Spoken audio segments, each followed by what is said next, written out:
Let's talk. So before we get started, I have an amazing person here with me today. She is the cannabis expert. She is the High on Self-Care podcaster, the owner of Mary Zeal. Hi, Stace. How are you? I am good. How are you? I am so good. I'm so high right now. Same. Isn't it great? I did this just for her. I have never been high on my podcast before, so this is going to be absolutely hilarious. It's gonna be awesome.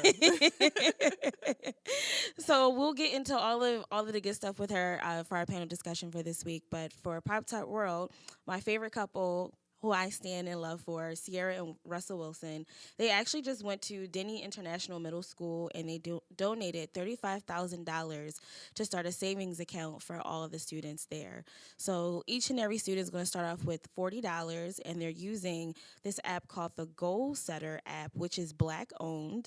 Her name is Tanya Van Court. She is absolutely amazing. If you do not know who this woman is, please Google her. She has products with Noggin and Nickelodeon. She's been in the game for a very long time. So very excited. The app is created for families, so you can get started, like your kids can get started with learning how to save money, which is super important, especially in the Black community. We have to teach our children very young about the dollar and its importance, so we won't have to have so much debt. So shout out to Sierra and Russell for looking out for that middle school. Honey, the drama. Pose season finale starts tonight at 10 p.m. I feel some kind of way. Like, I feel like they're ending this show way too soon. The show is going to start on FX, and I don't know. I just love it. It really is sad. It reminds me of This Is Us. It's like one of those heart-wrenching stories, but I love the fact that it talks about people of color, in the LGBTQIA community, and talk about the horrific things that, we might not be privy to, especially when it comes to the ballroom scenes and the voguing and, where all that comes from. And, then it talks about the ugly side about homelessness and how they've been rejected by their families. So I just thought the story overall is just an amazing show. And I think 3 seasons is just not going to cut it. But the tea about Pose, though, honey, so the premiere, executive producer and director of the show, Janet Mock, she went the fuck off, okay, honey. On the premiere, sis decided to not only confess that she was cheating on her boyfriend, who is one of the actors on the show. He plays Angel, by the way. Oh, honey, the tea is good. She also told Hollywood to go fuck themselves. End quote. She was talking about how $40,000 an episode was just not going to cut it, and she was talking about how fucked up the industry was. Sis had a whole 15-minute speech, and she let them have it. They said the audience was in pure silence. Wow. Pure silence.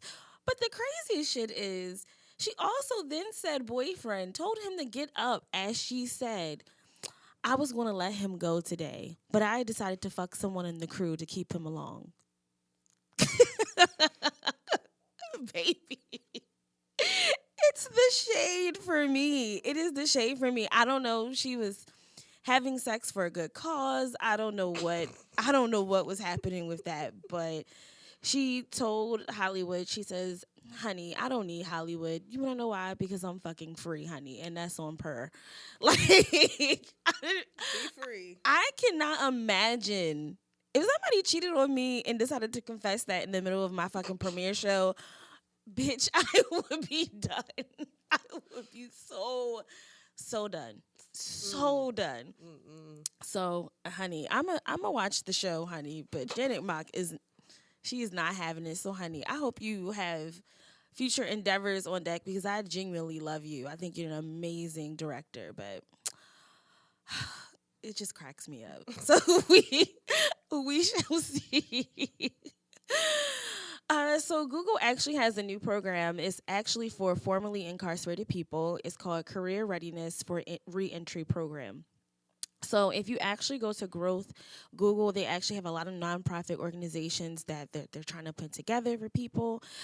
So this training is going to train 10,000 formerly incarcerated people and teach them digital skills and fundamentals on how to apply for a job, how to search for a job, how to make a resume, how to send professional emails. Also teach them other advanced skills so they'll be able to be prepared for the workforce. So we already know how it is for people who have been to jail, unfortunately, trying to get a job and, try to go into the next chapter of life and try to be better citizens is not always the best way for them, unfortunately. It's not a lot of resources and stuff out there. So if you want to donate, if you want to know more about this program, go to growthgoogle.com. So for our Black Magic this week, Hunty, all hail King Bay, Beyonce, because we stand for her. So Beyonce actually is going to be teaming up with world-renowned jewelist, I can't say that for that reason, Lorraine Schwartz. They actually are creating a Black scholarship for Gemological Institute of America, which is the GIA for sure, but it's a school for people to understand jewelry and gems and things of that nature. I didn't even know that was a thing, to be honest. Like, I didn't know you can go to school for that. So they already have 3 people that's going to be going to the GIA school for fully accommodated for, so they don't have to worry about tuition, room and board, or anything like that. So those winners are Adriana Osborne from Montgomery, Alabama, Shelton Bradford from Lake Forest, California, and Kula Gianti, and that's from Seattle, Washington. And they are the first 3 winners of this scholarship. So kudos to Beyonce and Lorraine Schwartz for putting this together and creating space for Black kids, because this is a whole other avenue that people don't talk about as far as being an entrepreneur and making money for yourself, like being a jewelist. And every time you hear about these rap artists who's wearing jewelry, you never hear a woman's name. And you never hear a Black woman's name for sure. So kudos to these students being interested in a field that's probably frowned upon and not really talked about. So shout out to them. So for our panel discussion for this week, we about to jump into it, honey. We're going to talk about high for self-care, being high for self-care. And we have the expert here, Stacy. Tell us a little about everything. Like, how did you even jump into this industry? Yeah, well, so thanks for having me. I'm so excited to be here and talk to you about this. So it's interesting. I haven't been someone who has smoked weed for a very long time. I started smoking weed probably like 5 years ago, and it's because I have insomnia. And the reason I kind of start there is because this is how I got into cannabis. Like, cannabis changed my life. Literally, it changed my life. So for the longest time, I have had insomnia, and I've ignored my sleep problems. I'm just pushing through. I'm just like, whatever, I can just get through, right? Like, how many of us women just feel like we can just get through? We just have to push through things. And so my body decided, sis, no more. We're not pushing through no more, right? So I was on my way to work one day, and I fell asleep driving. Oh, wow. And I literally, it was for a few seconds, it felt like the longest time. It was so scary. I could still kind of feel how it felt. Yeah. And it was so scary. And that was my wake-up call moment. It was my moment to just be like, oh, Stacy, like, you need to take your sleep problems seriously. Like, right. That could have been so much worse. Like, luckily, I wasn't hurt. No one else was hurt. But it just really, like, woke me up and just said, like, you can't just keep pushing through these sleep problems. Like, you need to be able to get sleep. And so from there, it went from me trying all the things. I'm a millennial, so I'm like searching all the things on Google. So I tried everything from melatonin to cutting sugar to sleep meditations to just all different types of things you could think of. Nothing worked consistently. Wow. Nothing worked consistently. And so out of desperation, I happened to just turn to cannabis.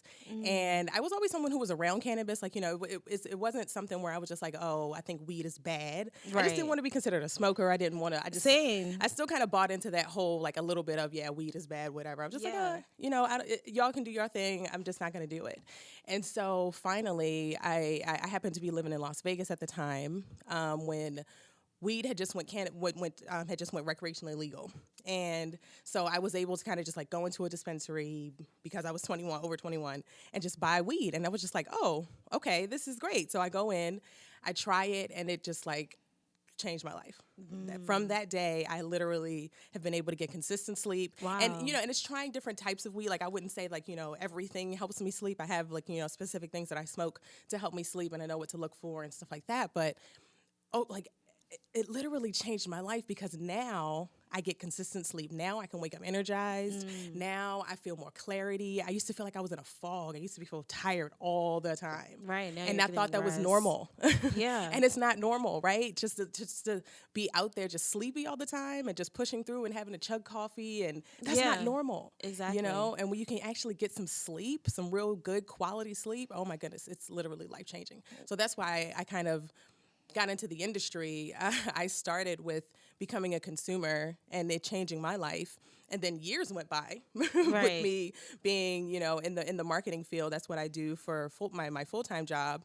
I kind of started to use cannabis more like with my self-care and with my yoga and stuff like that. And then working a full-time job for a couple years. And then last year, the great shutdown, right? The year that we all got trapped inside. I had to really like sit with myself and see like, what do I want to do with my life? Right. Like I start with a simple question like, Stacy, what do you like? And because I knew I was reaching that point where I wanted to make a pivot, right? I still work that job. I still love it, but I was just like, I think I want to pivot and do something else. Right. And start to kind of build something else around something that I really love. And it's not that I don't love marketing. I think I don't like talking about it all day. Right. And when I asked myself what I like, I was like, I like weed.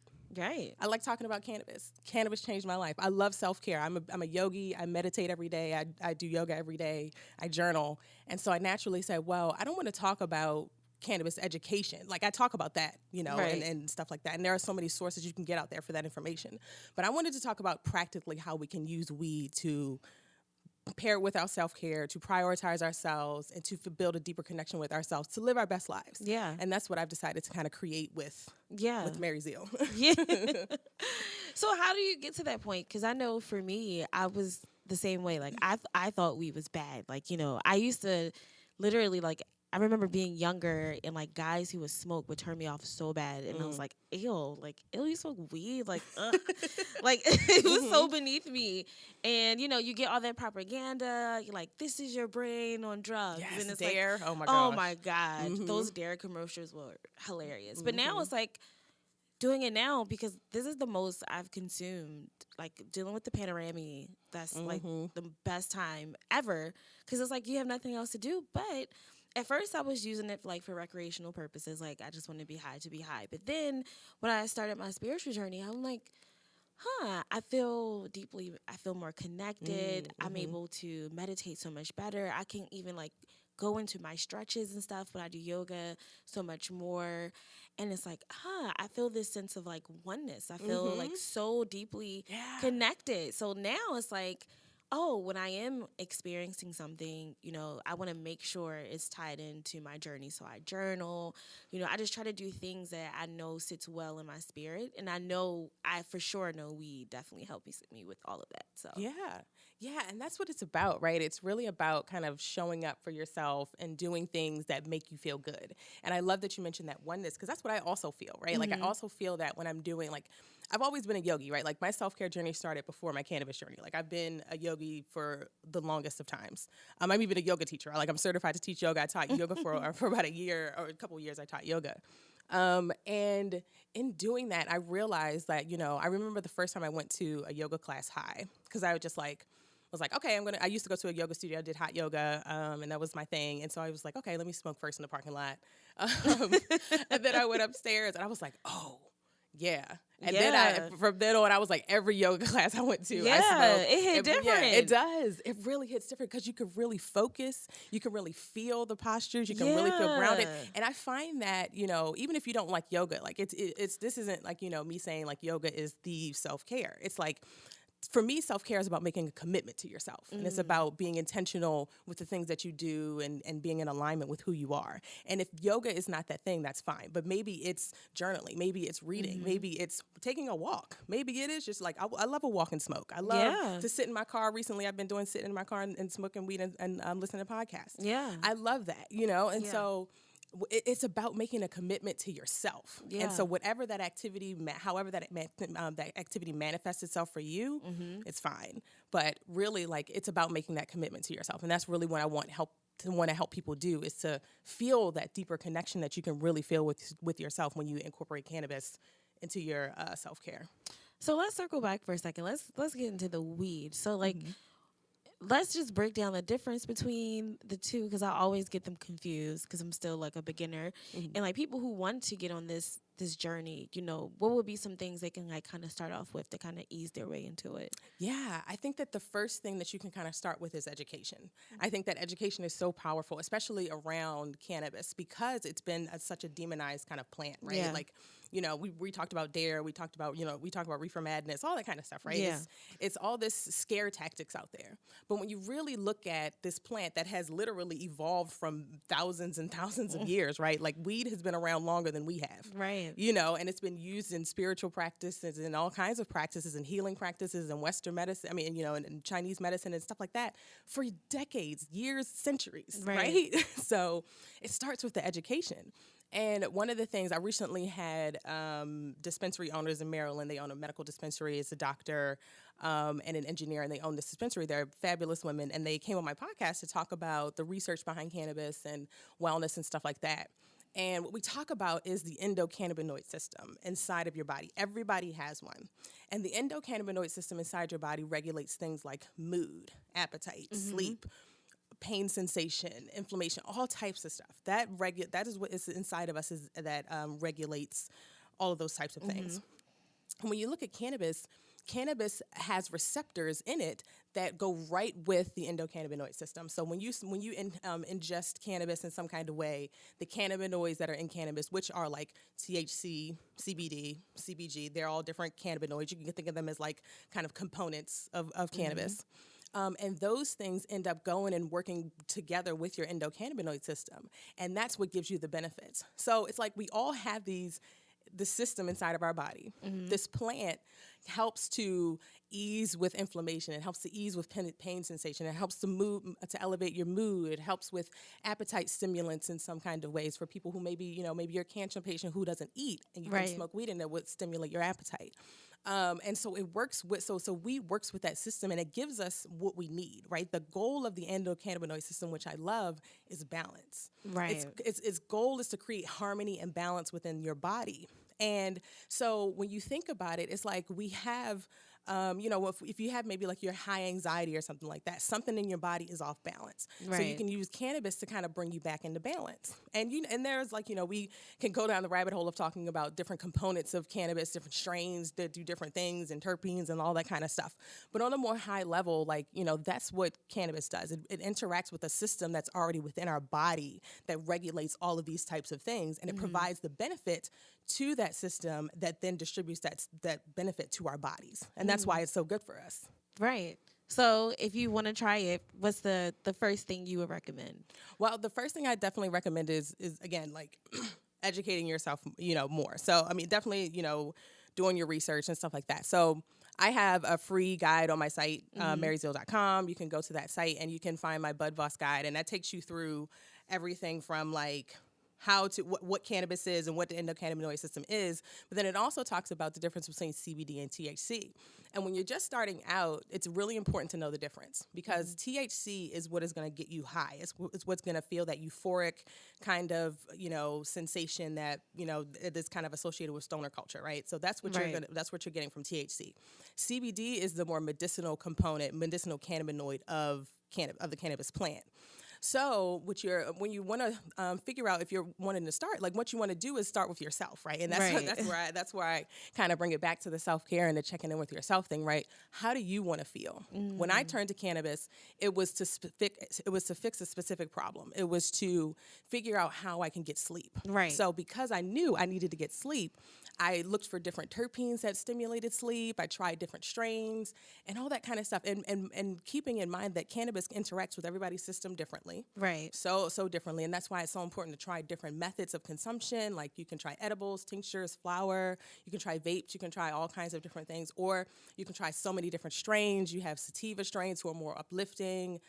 You have indica strains who are more like relaxing and sedative and body high, and then you have hybrids that are a mix of the two.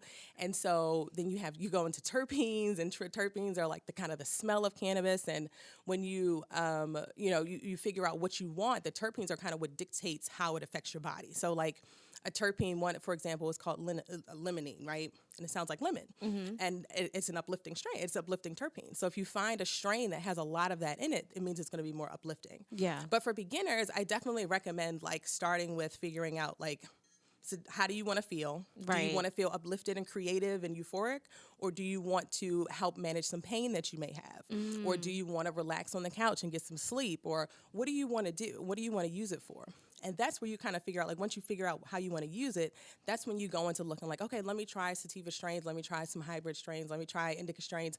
Let me see what interacts well with my body. Let me try different consumption methods that might work with my body or work with my taste, and to get me to that feeling, because that's the goal, is to fix that problem or get you to intentionally use it to fix the problem or to relax or to create and help with anxiety or whatever. So that's where I start. I start with really just talking about like, how do you want to feel? Right. And then from there, it's just science. It's just looking at the components of the cannabis and all that kind of stuff, talking to someone who works at a dispensary, if you have a medical card or if you live in a recreational state. And from there, you just try different things and figure out what works for you. And once you figure out what works for you, write it down or figure it out or keep buying similar strains or figure out what it is about that thing that works for you and continue to buy that. So you mentioned something like CBD oil. A lot of people use that for their joints and like massage it into the body. Now, what about that is creating that sensation for people who are going through some type of pain? A lot of people are using that instead of taking Tylenol and stuff now, where they can just like rub it on their temples or however they want to use it. What is that component that's able to like ease that pain for people? Yeah, one of the things for pain, you want to look at the terpenes that are inside of the CBD oil. So if you think about like CBD is like is a cannabinoid. So it's like, okay, I'm going to decide between, if you're looking at like a tree, or targeting like at the top of a pyramid, I guess, you're going to decide, am I going to go with THC or CBD? THC and CBD do different things, but they work really well together. But it's really the difference is whether you want to feel the high or whether you do not want to feel high. You just want to get the medicinal benefits. So if you're going to go the CBD route, essentially what you're going to look for is within that CBD, they're going to have terpenes. And the terpenes are going to dictate what it does for your body. So myrcene is a good terpene to look for inside of CBD oil if you're looking for like a relaxing pain kind of sensation, because myrcene interacts with your body in a way that helps with pain. And like pinene helps with like focus. Limonene helps with, euphoric, creative kind of energy. So doing a little bit more research on different terpenes, because there's like literally 400. There's tons of them. And so really kind of figuring out what's in your CBD oil, that's also really important. And important in finding someone who is going to give you something reputable and something that's actually going to work. Like, if you're buying online, for example, you can look for a certificate of analysis, and it's called a COA, and that is how that CBD company has gotten it tested by a lab, and that lab is going to print out everything that's in that CBD oil, everything that's in that container, from if it might have mold, if it might have chemicals or pesticides and stuff like that, or is it mostly CBD? Is it a little bit of THC? Is it all the different kind of components? What kind of terpenes are in it? That's why I love going to dispensaries, because dispensaries are required to have a certificate of analysis, and you can kind of see like exactly what's in the weed. And if you know what kind of things work for your body, then you know what to look for. Exactly. And it starts with just trying different things, honestly, because I can give you all the science and stuff behind it, and I think education is important. But one thing that we really know is that cannabis interacts with everybody's system differently. So differently. Yeah, and it's because your body is trying to create that balance. So if you're using something for pain sensation, it may work for you because that's what your body needs. But if you give me the same thing, I may not feel anything because I don't need, a pain. I don't feel any pain or whatever. So it may just feel just like good. Maybe it just feels really, like really, getting all stimulating. loosey-goosey. Right. Maybe that's how it feels. But maybe for you, we may smoke the same joint and you feel like your body is really relaxing and it's helping with your pain. And maybe for me, it's stimulating and making me really just want to be up and creative. And so that's why I think that's the magic of cannabis, is that it knows what you need. It knows what you want. Like when I started smoking, it knew I needed sleep. And that's what I was getting, right? I tried different strains and some things worked better than others. But once I figured out what worked for me, it was like, oh yeah, I can keep taking the same kind of components, the same kind of terpenes. I may buy, something that's like gelato one day or sour bobby another day Right. or, all these different things. But what I look for is the terpenes in that. And I say, okay, linolene helps me, pinene helps me. So what percentage of that is inside of the cannabis? And that's what I buy. Right. Absolutely. So it doesn't matter like the types of, I won't say the types of weed you smoke, but like what you put them in. So for example, is it a different high if you have like a white paper, or if you use a blunt, or when you use a bowl, or what is it that or a bong? Dabs, bongs. Yeah. I find that there is a little bit of a difference for me. And so I mostly smoke joints. I mostly smoke out of my bong. Okay. That's one of my favorite ways to get high. And I do find that the highs are a little different. Like I find with a pipe, I need to smoke it more to actually get high. Right. I feel like with a bong, it gets me higher. I don't know why.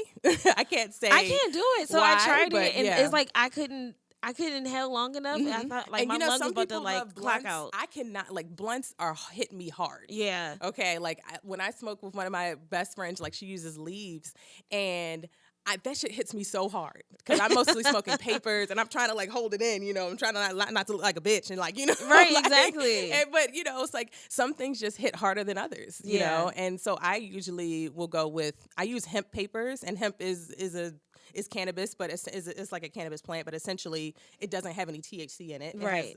It doesn't, and it's mostly used for like clothes and creating paper and products. Right. And so it's a very versatile plant.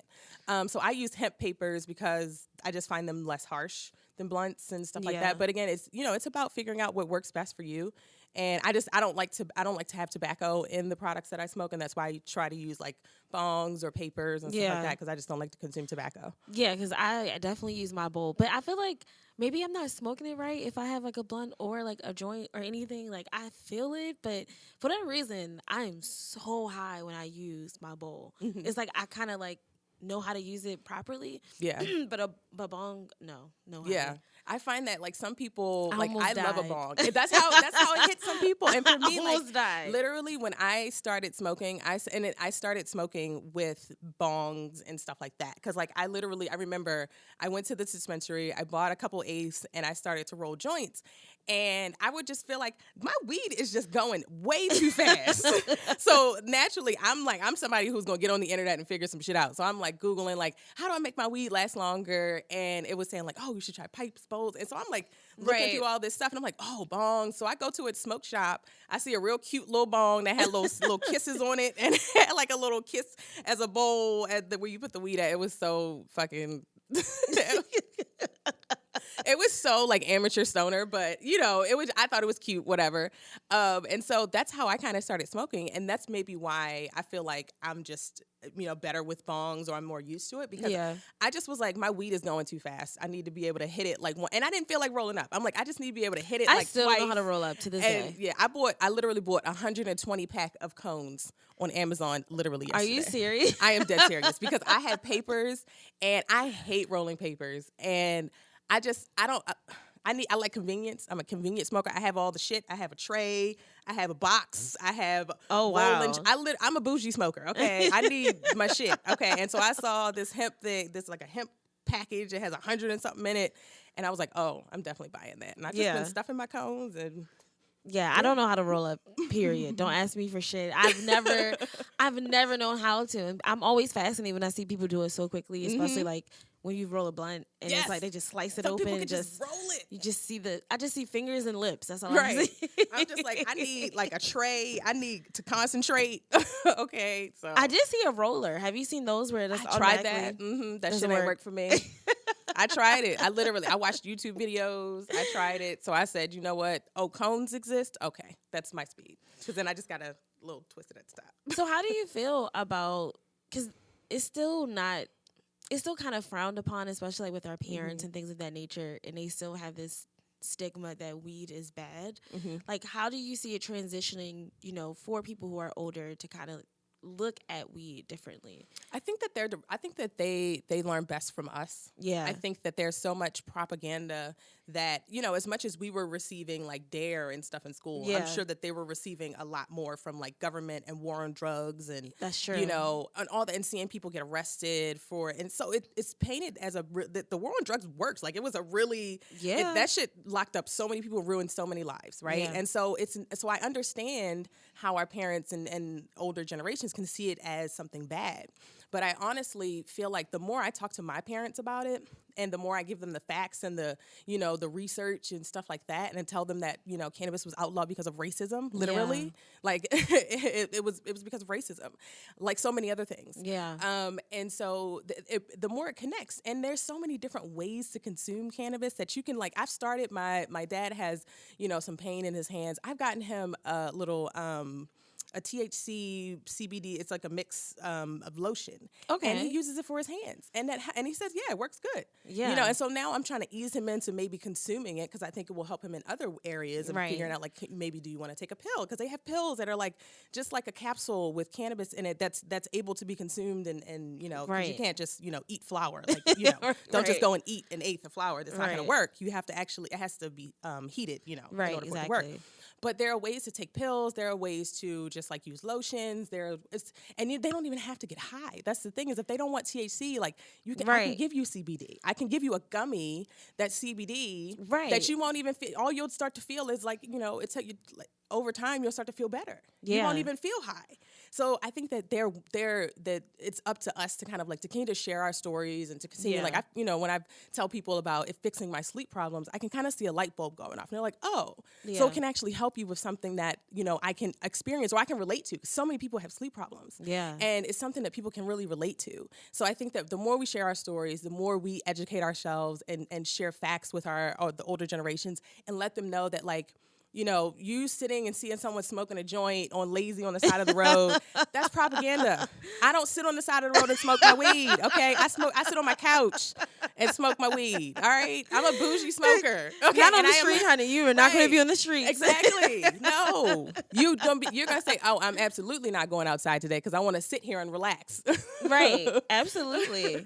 Yeah, no. I think it's hilarious because I remember I took an edible, and my mother was like, something's off about you. Like, something's different. And I'm like, no, I'm okay.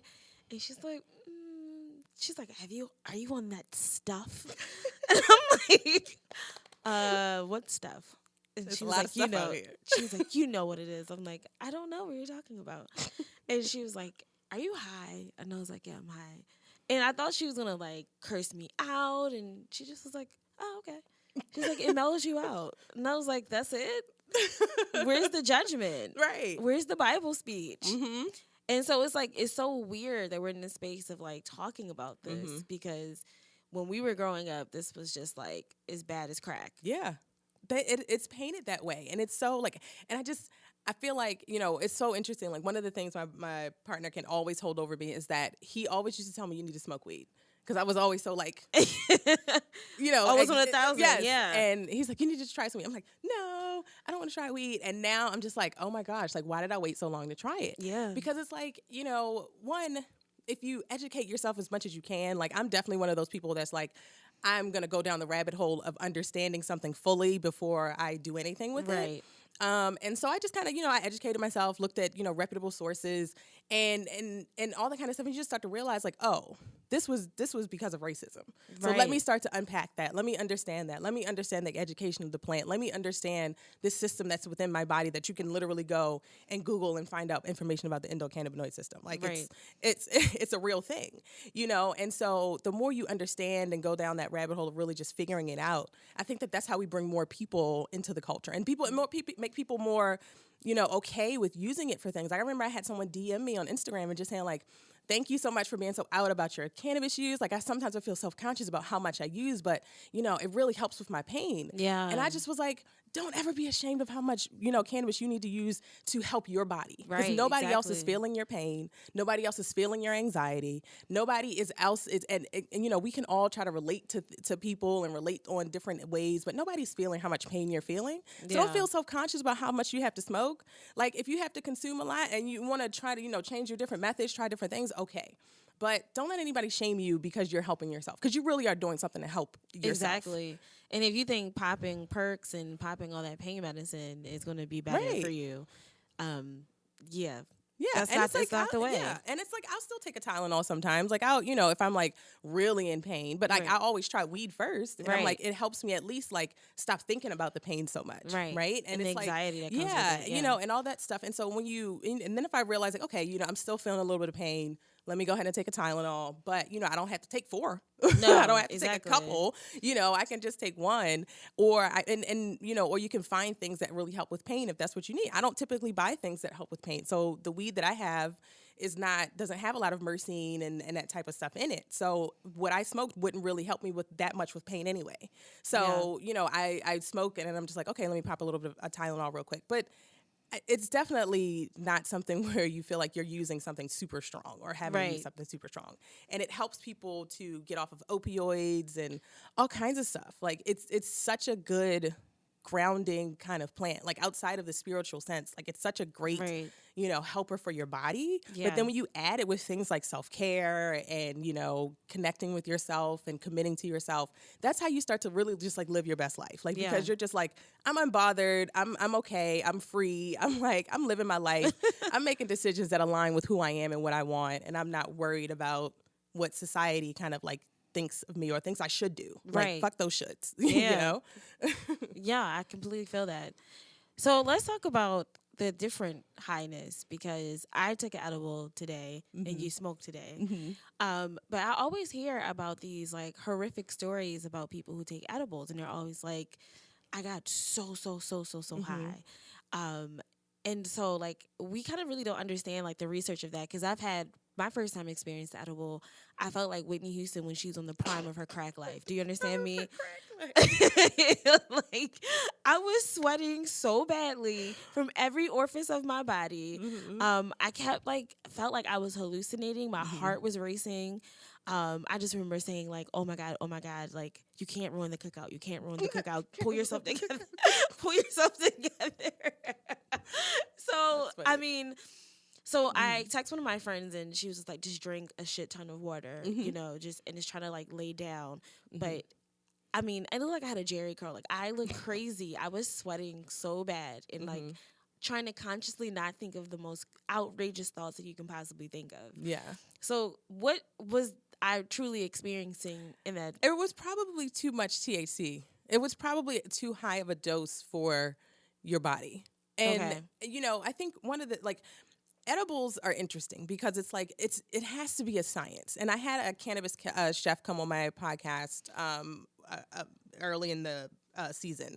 And one of the things she talked about was dosing is so important because it's a numbers game. Like if someone is making their edibles at home, unless they are really paying much attention to how much THC they're putting in it, like it's probably a lot more than they think. Right. Like you really have to be careful with edibles because edibles go right into your bloodstream. Yeah. Just like, suppositories and stuff like that. They go right into your bloodstream. So that's why it's going to come on stronger. It's going to last longer. It's going to take a while to actually, kick in. And when it does kick in, and a lot of times people will think like, oh, I ate an edible. It hasn't kicked in yet. Let me eat another one. Exactly. And so it's most of the time it's the dosing because like your body can only handle so much THC before it needs to like get rid of it. Like, it's like, okay, like I need you to sweat. I need you to get all of this THC out of your body because it's too much in here. Yeah. And your body is trying to get back to homeostasis. It's trying to get back to balance. So if you have too much THC, you can get too high and you're probably going to fall asleep. You're not going to die. Like that's one thing. You have to, I've read a statistic, like you have to smoke 1,500 pounds of weed in like 2 minutes in order for you to OD on weed. Like, and because your body just gonna start, like, once it comes in, it's gonna start to try to expel what it doesn't need. Exactly. And so that's the thing. It's just with edibles, particularly, like they take so long to kick in that you have to be careful with your dosing. Yeah. And sometimes, people are putting a certain amount in there because they want you to feel high and they want you to feel, like they want you to feel it. Yeah. But they don't realize like maybe you ate too big of a slice of the cake. Yeah, maybe you should have ate a smaller piece of, like when I buy edibles, I cut them in half. Like I don't even usually take a whole edible because I know for me, edibles will take forever and I get impatient. Yeah. And so I'm like, okay, let me just take this half of edible and I'm gonna smoke right now. So that way by the time I smoke and then I start to come down off this high, this edible edible will kick in. Yeah. But again, I'm still only taking a little bit, and I get my edibles from a dispensary because then, I know how much is in it. Exactly. But, I've bought from people who make their own edibles and stuff like that. But it's like, just make sure that they know what they're doing, right? Like if they're a cannabis chef, great, because they're probably trained and stuff like that. Or if they some people have like edible, like the little oil makers and home things and infusers and stuff like that, where it can really like tell you the dosing and it comes with education and stuff like that. But just keeping in mind that you can only handle but too much THC. Like CBD, your body is going to take what it needs and it's going to expel it. And what happens when you drink? Because a lot of times people it doubles. take the amount of THC doubles when you drink alcohol. Yes. Oh shit. So that's the other thing, right? It's like it's all back to dosing. It's like you may eat an edible, and then if you're also at a party drinking, right, and the THC is already in this edibles a lot, and then it's going to double by the time it really like kicks in. Right. That's where you get to that point where you're getting too high. But a tip for if you get too high, take some CBD. Always have, like, if you have get a tincture. I have a TBD tincture that's by Brown Girl Jane. It's a black woman-owned company. And I'm not an affiliate for them. I just really like their products. But, they have a tincture. I literally took that before I came here for this interview because I was high as fuck. And I was like, okay, I need to drive. I need to get myself together. Right. And so I took the TBD tincture. And by the time I literally sat in the car and I did my 5-minute meditation, because I always do that before any podcast interviews I do. I did my deep breathing for 5 minutes and I felt good. How long does it take for that to kind of bring you down? Tinctures kick in pretty quickly because it goes. So a tincture you put under your tongue, and so it just kind of absorbs right into your bloodstream, into your mouth. So they come in pretty quickly. If anything that you're ingesting, it has to go. It has to go through your system. It has to go through your stomach. It has to, absorb into your bloodstream and stuff like that. But that's why like inhaling kicks in quickly. Tinctures kick in pretty quickly. And you can even smoke CBD. Like some people love smoking CBD. Yeah, I've been wanting to get my hands on some CBD flower to smoke. People love it. And it's like they feel like there's still some kind of high. It's just not it's a different kind of high, not a THC kind of high. It's just not it's not as high. Yeah. Okay, so let's debunk some myths because weed has been in such a bad rap for so long. And it's like now we're doing all this research and we're getting all this information about how it actually helps. So let's see. Weed is addictive. Is this true or false? False. And weed why? is not addictive. It doesn't have the components of things that are addictive. I don't know the exact science on why it's not addictive, but I remember reading in a book. There's this book called, it's a women's book. It's called Girl Used to Smoke Weed, something like that. I'll send you the name of it. I have it on my phone. I can look. But I was reading this book, and when you look at the science of cannabis, it doesn't have specific scientific components in it that make it addictive. Right. So what people may feel like if you are smoking to numb something, say like you're feeling some kind of way and you're smoking because you don't want to feel that way anymore, that may be when you might think like, oh, this person may be addicted to weed, but they're not addicted to the weed. They're trying to escape a feeling that they're having. Gotcha. And so it's not something where like if you stop smoking weed, you're going to feel a physical reaction to not having it, right? Like your tolerance is probably going to go down. Maybe you might be a little snappy. I took a tolerance break. I was a little irritable. That's okay. But I didn't feel any kind of physical, like, oh my God, I gotta smoke. I wanted to smoke, yes, but I didn't feel any kind of like physical, like the Jones. Yeah, you didn't feel a draw to just be like, oh my gosh, like I need to go to rehab or I need to, So it's not. So that's why I would suggest doing some research. I'll figure out what the name of that book is. But I read it and I was just like, oh, it just doesn't have the science, the chemical in it that makes it addictive. That's it. Okay, next one. Weed is not safe for women during pregnancy. True or false? I think that I'm going to say false. I follow someone named Blunt Blowing Mama. I actually had her on my podcast as well. She is a mom who smokes weed. She encourages women to smoke weed.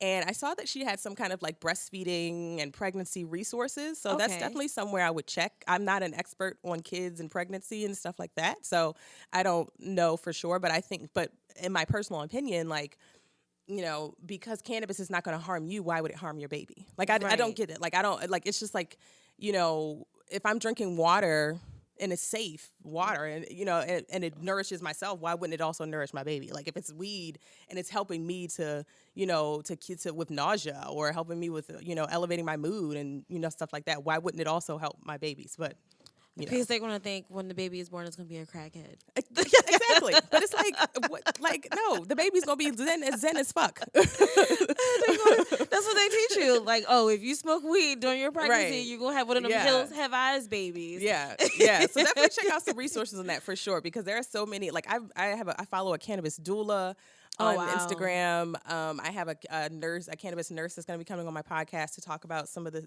some of that kind of stuff as well. Not pregnancy specifically, but she's going to talk more about like, science and sex, really. She's like a sex nurse, which I was like, oh, this is great. Exactly. So we got to in for that. Right, yeah. So she's going to talk about that. So, I would definitely do some research but again, I think as women, we need to trust ourselves. Yes. And same thing with, pregnancy. Like if you feel like this is something that would help you, follow your gut. You are the only person that knows what's going to work for you and what's going to help you. So if you feel like this natural plant that's not mixed with anything, that's not Tylenol, that's not, made in a lab, like if you feel like it's going to help you, go for it. Like trust yourself.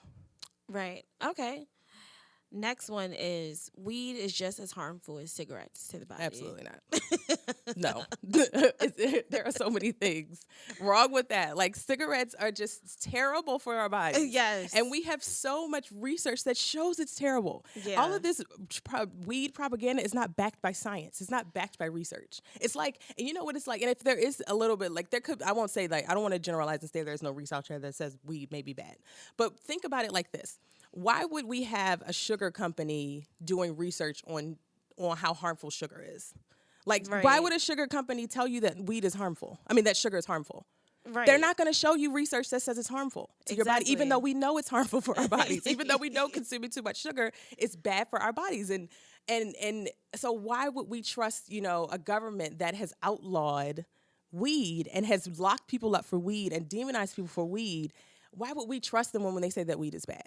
Right. Like, why would we let them do their own research? Why wouldn't we have independent companies do their own research? And like the women that I had on my podcast that I mentioned earlier that own the dispensary here, they rely on research in Canada and other countries in Europe and stuff like that, because there it's legalized and there they can study it. The thing in the United States is that because it's outlawed federally, a lot of universities and science institutions and stuff like that can't study weed because they get federal funding. So they can't study something that is outlawed. So it's like, and we don't have any resources in this country that are from the government that are funding weed research to see, like, can we actually do some research to see, is it, good for this or that or whatever? But other countries do.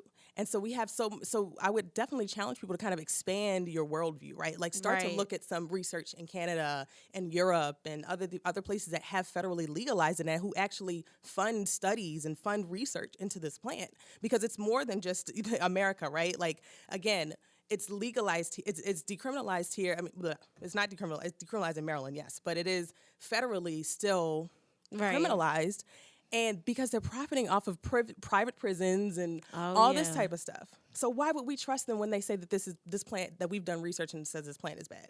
I don't trust you. Yeah. Of course. Amongst other reasons not to trust them. But Exactly. And that's the crazy thing. I just think that with everything going on with, weed being decriminalized and, starting to become legal in more and more states, I feel some kind of way that they haven't released the people who are still in prison for these minor weed charges. Mm-hmm.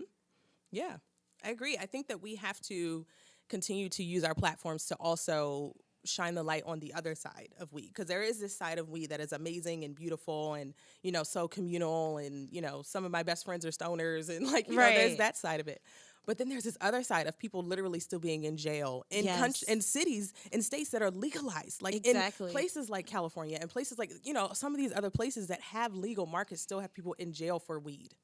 And it is insane to me. And so I really hope that, with this administration that we have now, they can step in and release people, decriminalize people, expunge people's records. Yeah. Let people, and then also fund investments in this country, because that's not enough, right? It's not enough to just release people from jail and say like, oh, we locked you up and now we're going to release you, but we're going to let all these white people get rich off of, weed, and because they had access to capital and they had access to, to resources and stuff like that. We need to actually be funding people who are being let let out of jail and letting them get into this industry, Yeah. giving them space to get into this industry to actually make money back and to actually profit off of it. Because that's just what I think. And, in New York City, it looks like they're doing some social equity programs that are kind of a lot further along than some other states that are legalized. Because New York just recently went legal. And so they're going to be starting, I guess, their cannabis, sales and stuff like that later. But for now, you can't get locked up for weed. You can't get, they can't stop you because they smell weed or anything like that.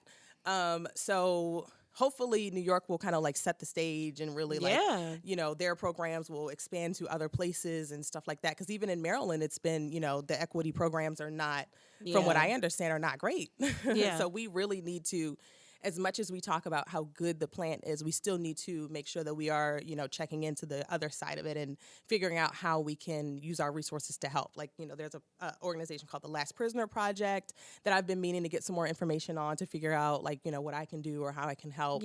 And some other organizations like, I don't know off the top of my head, but just like Cannaclusive. There's so many organizations out here trying to get Black people into the cannabis industry. So if you want to get into it, there are so many resources out here. And I'm happy to, send some emails or send some information about how to, any kind of resources that I have come across to help get into it. But there's definitely resources out here for sure. So that we need to be more in, and you don't have to be in a plant-based touching space. Like, you don't have to be someone who's growing weed or something like that. Like, I use my platform online to talk about weed and to use weed as education and to talk to people who consume weed about self-care and stuff like that. So you can use whatever your gifts are, and use it in the cannabis space. Yeah, absolutely. Where do you see cannabis, the industry, in the next 5 years? Because I kind of imagine that people of color is not, we're being charged for their crimes or, serving the time, but there's not a lot of ownership in that space. So in the next 5 years, do you see more people of color being able to be owners and be able to be distributors of this? Or do you feel like we'll still be on the brunt end of it where we're not really making any profit? How do you kind of see things turning out? I see the cannabis industry just getting blacker and blacker. Okay. Because there is and I don't want to say that there is, that, as much as this industry is dominated by white men, mostly, there is such a great Black culture in cannabis. Like, I'm coming across it more and more as I'm like reaching out to people and getting to know people and being more in the space. There's such a great Black community here, and it's growing, and it's hungry, and it is ready to kind of like work together to figure out how we can actually grow and get into this space and get more people of color in this space. Like, I have, people who I'm following who are releasing apps that are about, education to get people get people of color into the cannabis space. So I think that, over the next 5 years, we are going to continue to be creative and awesome as we are as Black people. And we're going to get more people into the space. And, we're just going to get more people consuming and more people using it as medicine for all of these different things that you can use it for, that we've, traditionally been left out of in the Black community and stuff like that. And I think, honestly, I think that the next 5 years is hopefully we'll get legalization in more places. Hopefully Maryland is coming soon. We'll see. But, you see how much money is in cannabis. Like, people, these states are literally starting to jump on it, especially after last year from where, people weren't working and the economy is terrible. So people are states are really trying to push through legalization. That's why New York started to push theirs through, because they were just like, this is going to be a big Oregon economic and California was making so much money. I remember Oregon especially. Yeah. Was just making a shit ton of money. Now people are able to buy the land in Oregon and start to really invest capital into a place that no one really gives a fuck about. I mean, who's checking for Oregon? You know what I mean? You know what? I've heard Oregon is beautiful. I heard it's a beautiful place. Yeah, but it's not your go-to place. But now, people are able to create businesses, buy land, grow weed, distribute it. I remember maybe this was 10 years ago, maybe not that long ago, but I remember reading an article that said Oregon had made so much money that they were able to give extra taxes back to their people. Wow, that's awesome. So that's awesome. And I think it was in that first year of that test run of what that would actually look like, they were able to provide extra funds, for people, and it's so much money. Yeah, there is, and it can be so creative. If you're a photographer, I'm telling you, I need some stock photos of some black people smoking weed. Okay. Right, okay. Like so many different industries. Like if you are someone who likes to host events or you're someone who likes to host retreats, like there are going to be cannabis retreats. There's tourism. Right. Like I'm trying to travel the world and smoke weed. Baby. So that is literally my goal. And 2022 is going to be my year to make that happen. This year, I'm putting the building blocks together to get there. But, you know, it's like there's so much space in this industry. So I want us to start to take up that space. Don't wait for somebody to give you space. Yeah. Right? Like absolutely. I didn't wait for somebody to say, oh, we need more black women on having podcasts about weed. I just was like, you know what? Weed is a part of my story and I'm going to share my story. Baby. You know, so we need more people in this space taking up space. So I honestly just, whatever your gifts are, whatever your talents are, I'm sure that there is a space for cannabis. Like I mentioned someone, I'm interviewing a cannabis nurse soon. And so it's like, there's so much space, so much space. So we just need to take it up and stop waiting. I'm just glad that we're finally in this like push for it to be more holistic. Because I remember, you know, 10 years ago, this conversation would have been frowned upon. And I just remember just being that girl that like hated guys who smoked weed. I just thought it was like so grotesque. But now it's like, okay, like, this is a conversational piece, right? Now. Exactly. You know what I mean? Right. Like, we can talk about it. Exactly. You can be communal about it now. Right. You know, now if what kind of weed you smoke? You smoke good shit? 'Cause that's you know, if you smoke some good shit, we can talk. You smoking that trash? Nah, we can't be friends. That's a red flag. You want to spend some extra money for the good shit, okay? Right? Exactly. But it's just funny how just everything starts to like evolve and change, you know. And so many people, unfortunately, have been punished for selling such small doses of weed. You know, it's not like bricks of cocaine or anything like that.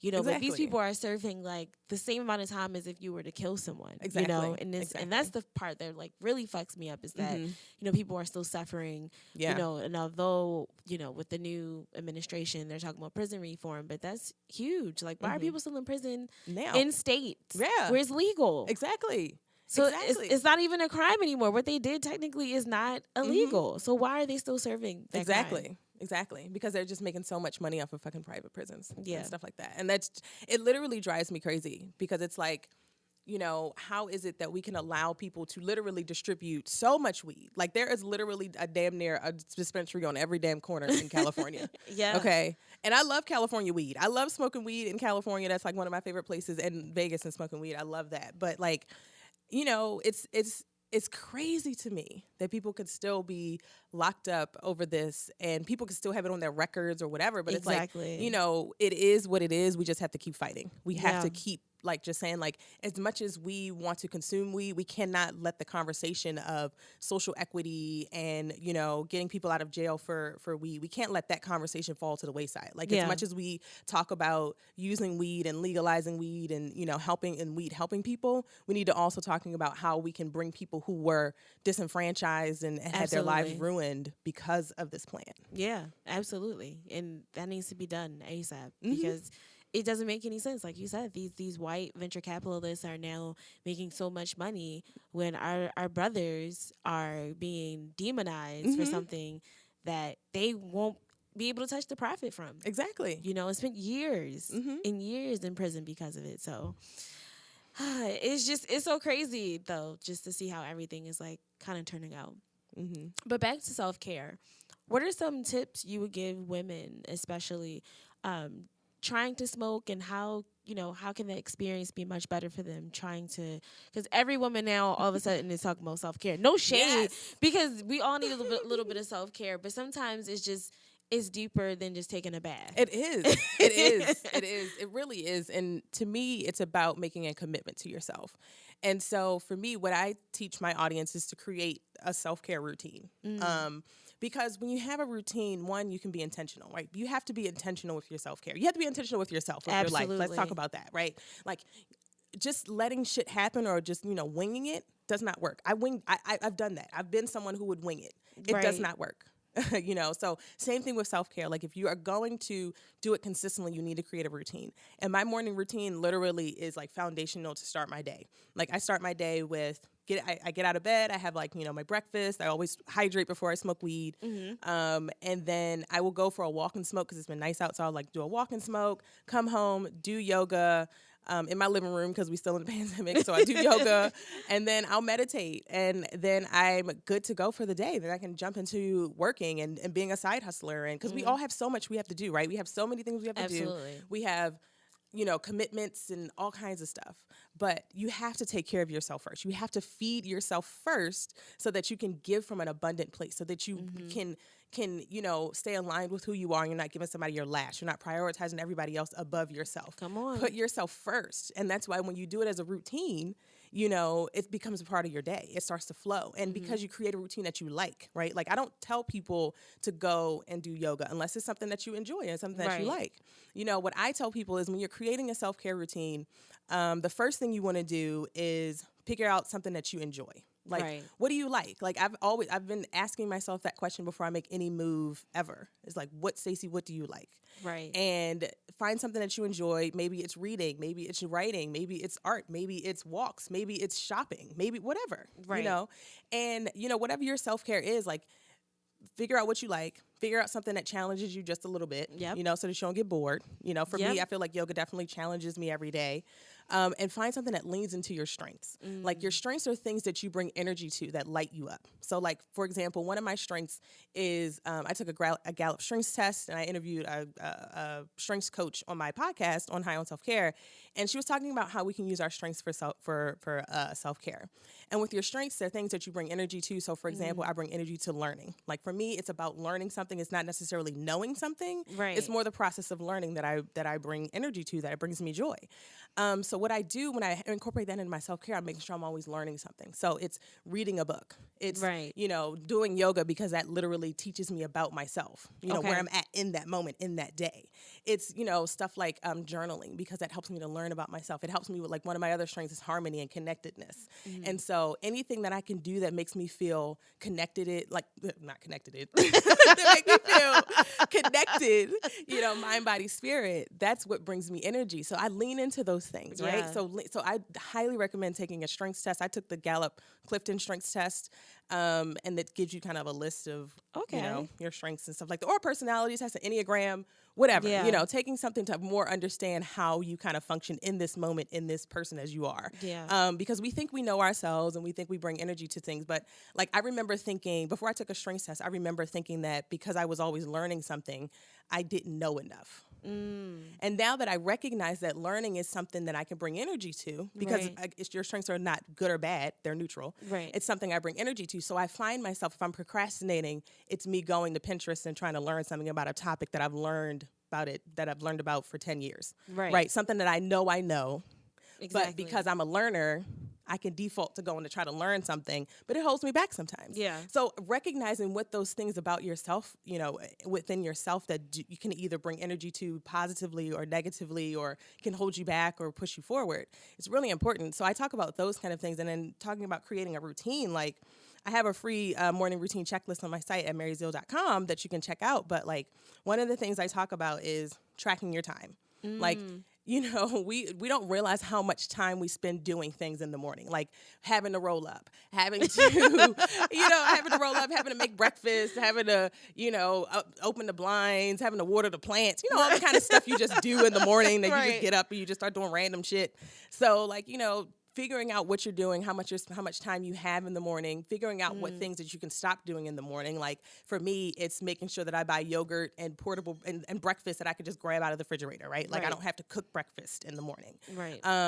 And then it's also using, like, a habit tracker. Like, I love a habit tracker. I had one in my journal, and I will put, like, did my morning routine today. So, like, I'll check it off, and it helps me to stay accountable to myself. I check in on it when I do journaling and stuff like that. So finding different ways to kind of, like, hold yourself accountable to yourself, because really you have to just continue to make that commitment to yourself. My routine is a commitment to myself. It's me saying Stacy comes first. Stacy's goals, desires, dreams, thoughts, energy needs to come first. And then I can go on throughout the day and deal with all the other shit I got to deal with. But I have to put myself first. And that helps me to stay on this right track, right? I know that I check in with myself every day to make sure that I'm on the right track. And I'm, if I want to make a left or want to make a right, do I want to keep straight? What do I want to do? I have to check in with myself first, because it's so easy to get caught up in what we should do or what's naturally comes next. That's how you get lost. You know, that's how you really get away from yourself, because you're not checking in with yourself to figure out what it is you really want. And your goals and your desires are going to change. And that's why you have to check in consistently and do your self-care consistently, because it can change. Yeah. You know? And so that's what I kind of tell people. Like, figure out something that you like. Figure out something that leads into your strengths. Figure out something that challenges you a little bit so you don't get bored. Write it down. Figure out how much time you have. Create a morning routine, and then practice it. Like, figure out, like, how do you make it flow? Because it has to flow.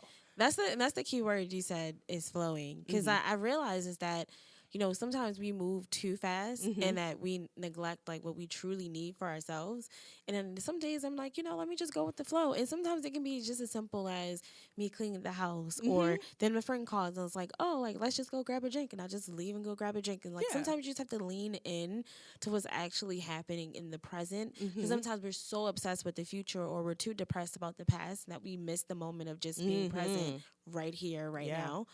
And so that's what weed really has allowed me to do, because it's like you kind of surrender to that euphoric feeling. And so it kind of like has helped me in my own self-care. Okay, like, I don't have to be so obsessed with every little task today. I'm just going to kind of go with the flow. Whatever life presents me, we just going to deal with it. And sometimes when people say that, it's always this negative connotation. But sometimes just leaning in could be a positive thing too. Yeah. You know, you normally stay in the house. Like, go take a walk today. Right. You know, you've been eating so healthy. Get a cheeseburger, baby. Right, like, it's okay. It's okay to take a break, right? You know, it's okay to like lean in and to like give your body what you need. Exactly. Right? Giving yourself what you need. And don't punish yourself for it. I think we're so judgmental with everything, trying to label everything, that we are so hard on ourselves. And just like the young lady was saying that, you know, she was smoking too much and she felt so guilty. It's like, we're always consumed on what is good and what is deemed like evil. Yeah. And I think, unfortunately, it inhibits us to not like live in our true selves and like really have freedom. Yeah. That's the goal, right? It's freedom. Like, I don't want my life to be filled with tasks every moment of the day. Yeah. You know, I don't want to be, and like, my week looks like that. Like I said, like, I am a side hustler. So I work on Mary Zeal in the morning. I work at a tech job that is stressful as fuck. Okay. I work that 8 hours a day. So I'm like, I'm always doing something. I have my days where I'm always doing something. Yeah. So if there is a time when I can actually just have a moment where my routine just flows, it just feels like it just goes. It's just a part of me, right? It just feels like I'm giving to myself. I'm pouring to myself. It's for me. It makes me feel good. It makes me feel happy. It makes me feel aligned. Like, I need to add that into my day. Yeah. You need to just, and you have to add it into your day intentionally, right? Like, don't just wait and say like, oh, I have 5 minutes today, let me go meditate. No, it doesn't work like that. It's like, and like when I was coming here, I just was like, okay, I haven't meditated today. I'm gonna go sit in my car for 10 minutes and breathe. Yeah. And that was it. I literally sat there.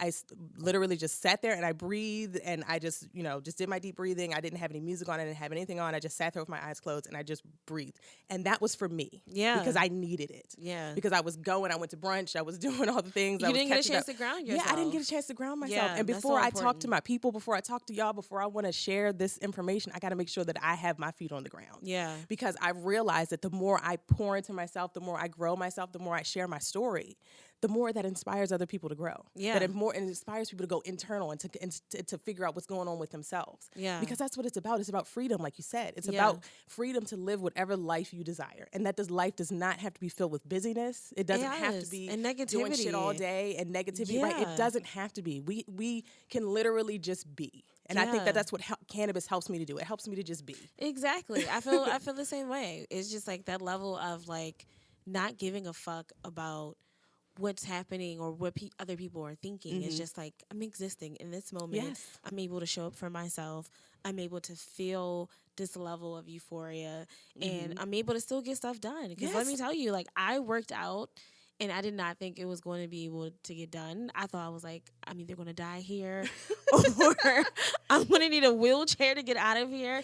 And let me tell you, like, I had took an edible, and that was like the best workout of my life, because I was able to like it was so intense. I was still able to like do all my reps, but I felt so strong. Like I felt like I could Like continue. you got it, yeah, right? Like I was Your like, brain is telling you to keep going. You got it was this. like taking it's a not telling you, pre-workout. oh, bitch, you should stop. It's not telling you, oh, shit, hold up. No, because that's what our brain does, right? Our brain, its goal is to protect us, right? Its goal is to really like, you know, to say like, oh, no, do you really want to do that? Do you really want to leave your job and travel the world? Like, it's going to be scary. But our brain is trying to protect us. But it's our job to come back and say, you know what? Thank you for that thought. But I'm coming back and I'm going to do what I want. Exactly. And I'm going to live my life according to what's with my spirit and what's with my soul and what I want to do. Yeah. But you know, and so that's the cannabis just helps you just come back. It helps you to it helps me to have a singular thought. Yeah, you know? seriously. It helps me with creativity. Like there've been so many times where I'm like blocked at work. I'm trying to come up with a creative brief or something like that, and I'm just like, I need to go smoke something real quick because I'm like, my mind is everywhere. Yeah. I can't focus, and I go smoke, and I come back, and I'm focused, and I'm like, oh. I got this. I can figure this out. Yeah. And it puts me in a good mood, and it helps me to practice grace towards myself, especially when you're journaling, when you're high, because journaling is all about reflection. Yes. It's all about, you know, figuring out, like maybe using journal prompts to go back into healing through trauma or whatever. Yeah. But when you smoke first, the magical thing is that you can look back and not judge yourself. Absolutely. You can look back and kind of just look at it with curiosity and say, like, how was I in that moment? Yeah. Because I'm not in that moment anymore, right? Because I'm in the present moment. The cannabis is keeping me here. Yeah. While I can actually think back and look at that moment curiously, journal about it, work through it, and pull the lessons out of it. But I'm still in this moment right here because that's not me anymore, right? I can learn from it. I can go forward from who that person was. And so that's why cannabis just helps me to kind of ground and center into who I am in this moment and in this present moment. Yeah, that's really powerful. I never even thought about it that way.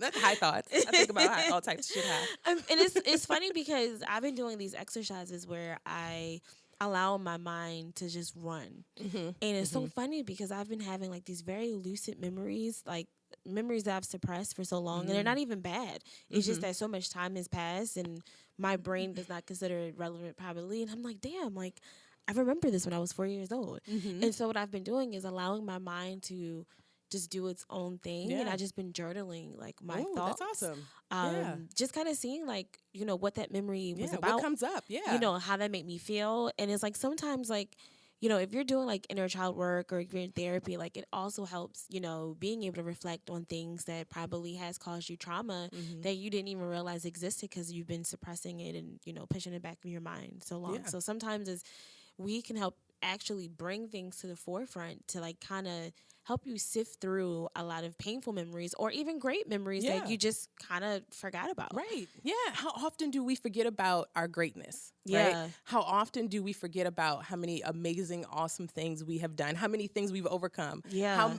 There are times when I remember I'll be in a moment of something and I'm like, wow, old Stacy would have blew up. Today, Stacy, she took a breath first. Yeah. She took automatically. Didn't even have to think about it. But it's because of doing the work. It's the work of, I'm a consciously take this breath. Absolutely. While I'm feeling angry, I'm going to bring myself down. I'm going to ground myself in who I am. I'm going to bring myself back. My breath is my anchor. You know, I'm going to come back to me. And then I'll respond. And then over time of doing that consistently, it starts to become natural. So I guess what I want to say is like, it's whatever you do consistently that you're going to get the magic out of, right? Like that's where the magic lies in the consistency. And that's why I tell people to create a routine. Because the routine is what you can stick to and what grounds you. It's how you know that you've gotten your self-care in today. It's not something that you just stumble into or you just wing it. It's already done. It's there. It's for you. That you look forward to. I look forward to my hour and a half in the morning where I don't have to do nothing for nobody other than me.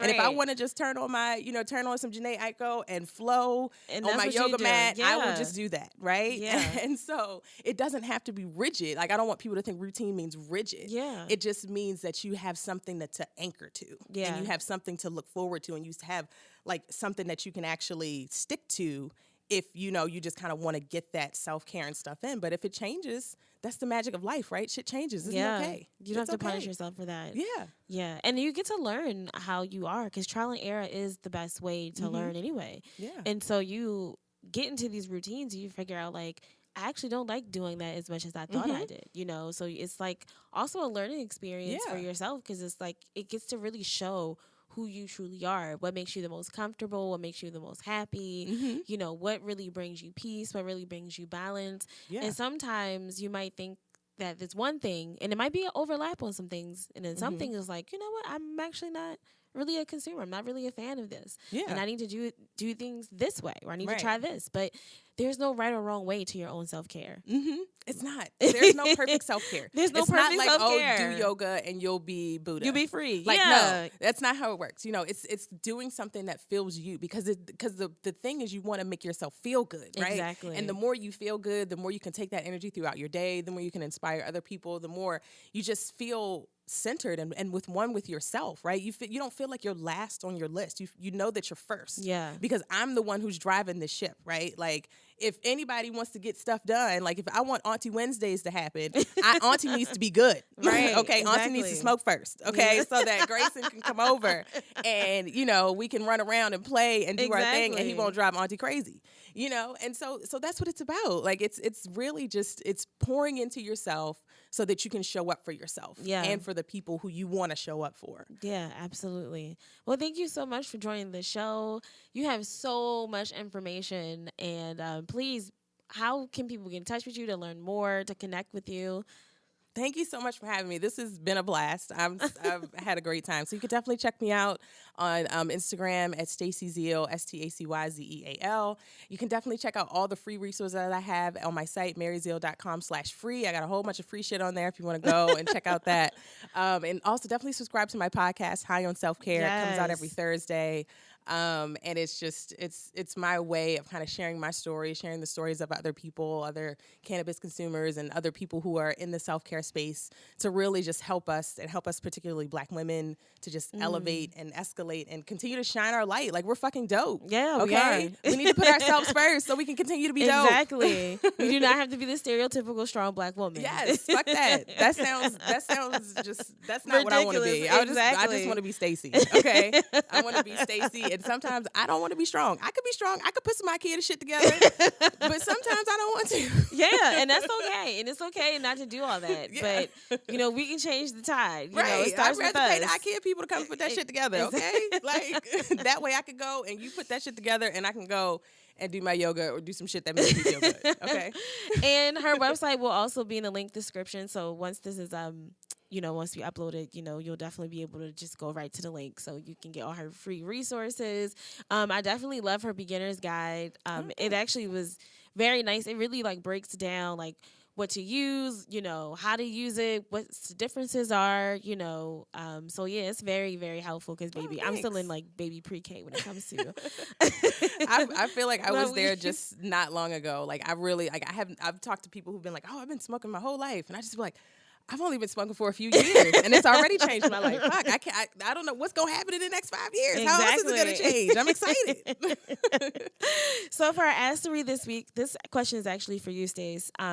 Brandon states that he has really, really bad headaches, and he's actually tried smoking before, and it didn't work for him. So he wants to know, is there any recommendations or any combinations that you would recommend for him to relieve his headaches? I would say, I would ask, has he tried a topical? Has he tried any like lotion or oils or something that you can maybe put on your temples or put on your head, wherever your headaches are? My partner struggles with migraines, and he finds that the less when he has times when he smoked less often, his migraines are more intense. Well, he doesn't really have them when he's smoking regularly, but if he's taking a break, he'll see his headache starts to kind of come back. So you can try, like, you know, topicals are great because they just go right to that specific area. Okay. If smoking doesn't work for you, definitely I would say try other kind of consumption methods. Maybe try some oil, like I said, that you can put on your head, but also oil you can consume. Okay. You can try a different strain, like depending on what kind of strain did you have, like, you know, what you know, that's why it's important to kind of like either go to a dispensary or ask someone who knows what kind of weed they have. You know, right. So you know, figure out, like, you know, what's in that kind of weed. Like, there are apps that I use, like Weed Maps and Leafly and stuff like that, that will kind of give you an idea of generally what's in a strain. Okay. So I always use those as resources. But yeah, I would say try different types of things. Like, there's so many different ways that you can consume cannabis, and I say consume, and I consider like topicals and lotions still, you know, consuming. Yeah. So definitely try different kinds of things. And one of the things you can do is just kind of document your journey, right? Like Yeah. journal about it. So you can say like, okay, I tried this today, that didn't actually work. Or this was a little bit of promise, because like I'll tell you, like when I started smoking for sleep, the first thing that they recommended were indica strains. Like Yeah. the bud tenders, they recommended indica strains. So me being extra, I said, okay, well, give me indica, sativa, and hybrid. I need all three. I need one of each. Okay. And so I started taking the indicas before bed, and it didn't work. I felt like my body was relaxed, right? Yeah. My body was great. I felt like I was stuck, and that kind of gave me a little bit more anxiety. But I realized for me that the reason I couldn't sleep is because I couldn't turn my mind off. I'm okay with relaxing my body. It was my mind I couldn't turn off. Yeah. And so trying the indica strains, it didn't really do anything for my mind. It only did stuff for my body. So it didn't really work. But I felt like there was something there. I was like, okay, I know there's something here. I just need to keep trying and figure something else out. And so then when I started smoking sativa strains, they kind of help my thoughts turn to white noise. It helps my thoughts just kind of go singular, and that's what helps me sleep. So to this day, I only smoke sativas or kind of hybrid sativas. I don't really smoke indicas or consume indicas in any kind of way, because they don't really do much for me. They even kind of give me a little bit more anxiety because I feel stuck. Yeah. Like my body's stuck, but my head's still moving, and I feel like that's weird.